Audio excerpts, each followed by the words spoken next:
کوئی اگر الیکشن لڑ رہا ہے تو وہ اس لیے کہ وہ جیل سے نکل جائے، اور جو دوسرا الیکشن لڑ رہا ہے تو وہ اس لیے کہ وہ جیل سے بچ جائے۔ ہم باقی جماعتوں جو الیکشن میں حصہ لے رہے ہیں وہ اپنی ذاتی مسئلے کا حل نکالنے کے لیے یہ الیکشن لڑ رہے ہیں۔ اگر میں یہ الیکشن لڑ رہا ہوں تو آپ کا مسائل کا حل نکالنے کے لیے لڑ رہا ہوں۔ میرا کوئی اپنا خواہش نہیں ہے۔ کوئی اگر الیکشن لڑ رہا ہے تو وہ اس لیے کہ وہ جیل سے نکل جائے، اور جو دوسرا الیکشن لڑ رہا ہے تو وہ اس لیے کہ وہ جیل سے بچ جائے۔ ہم اگر الیکشن لڑ رہے ہیں تو اس لیے کہ ہم چاہتے ہیں کہ اس ملک کے خواتین کو ہم بے نظیر انکم سپورٹ پروگرام سے مزید مالی مدد پہنچائے، اس میں اضافہ کیا جائے تاکہ ہم مہنگائی کا مقابلہ کر سکے، ہم غربت کا مقابلہ کر سکے۔ اگر ہم الیکشن لڑ رہے ہیں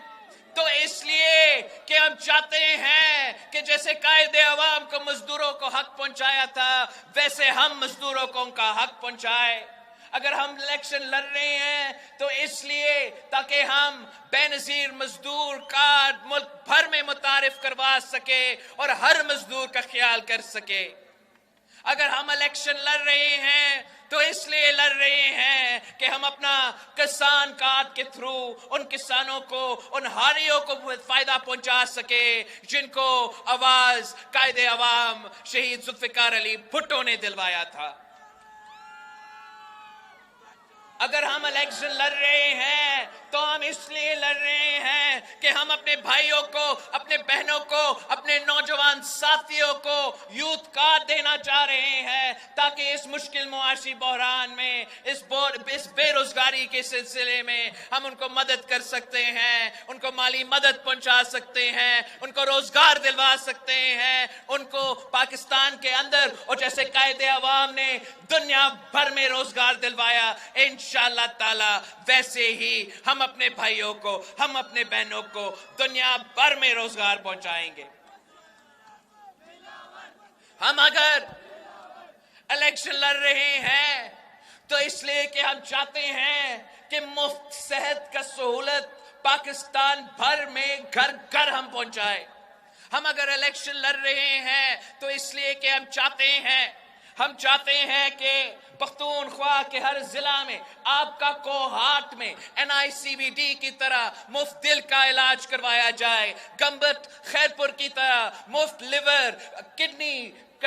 علاج کروایا جائے، اور یہ فیسلٹی ہم چاہتے ہیں کہ دیہات میں بھی ہو، شہر میں بھی ہو۔ اس لیے ہم سمجھتے ہیں کہ اگر آپ کے پاس وسائل نہیں ہیں، پیسہ نہیں ہے، تو اس کا یہ مطلب نہیں ہونا چاہیے کہ یہ آپ کے لیے اگر آپ بیمار ہو تو سزائے موت بن جائے۔ ہم سمجھتے ہیں اور ہم نے یہ کر کے دکھایا ہے کہ ریاست اور حکومت آپ کو مفت علاج، عالمی علاج پہنچا سکتے ہیں، اور انشاءاللہ تعالی آپ ہمیں جتوائیں گے تو میں یہ جو مثالی منصوبہ ہے باقی صوبوں میں بھی پہنچاؤں گا۔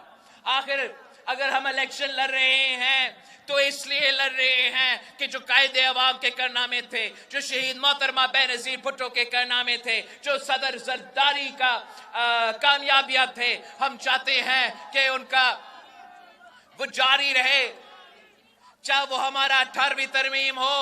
چاہے وہ ہمارا NFC ایوارڈ ہو۔ باقی جماعتیں کے موقف یہ ہو سکتا ہے کہ یہ اس کو واپس کر دیں گے، مگر یہ قائد عوام شہید ذوالفقار علی بھٹو کا دیا ہوا آئین ہے۔ پاکستان پیپلز پارٹی انشاءاللہ تعالی حکومت بنا رہا ہے، ہم حکومت بنا کے اس آئین پہ عمل درآمد کریں گے، آپ کو اپنا حق پہنچائیں گے، کوہاٹ کو ان کا حق پہنچائیں گے، ان کا رائلٹی کا حق، آپ کا گیس رائلٹی کا حق، پورا پختونخوا میں نیٹ ہائیڈل پروفٹس کا جو آپ کا حق ہے، ٹبیکو سیس کا جو آپ کے حق ہے، جو آپ نے وسائل ہے آپ کو مالکی دلوانا ہے۔ یہ مطلب تھا 18ویں ترمیم کا، اور اس پہ نہ عمران خان نے عمل درآمد کی، نہ نواز شریف صاحب نے عمل درآمد کی۔ انشاءاللہ تعالی آپ کا حکومت بنے گا تو ہم اصل ڈیولوشن پہ عمل درآمد کر کے آپ کو اپنے حق پہنچائیں گے۔